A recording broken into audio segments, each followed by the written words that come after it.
activated carbon ball press is a kind of difficult-to-press forming powder material into ball equipment, widely used, can be a variety of materials into ball or group operation. Activated carbon ball press equipment work output quality directly affects the production of pellet production and special work nature. Activated carbon ball press in the process of work.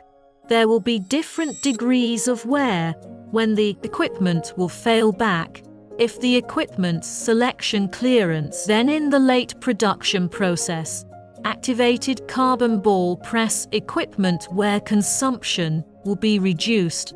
The failure rate is significantly lower than inferior material selection equipment. Effectively improve the working cycle of equipment. Comprehensive production efficiency is higher, so we should try our best to choose good manufacturers, use good equipment and obtain good quality to improve our economic benefits.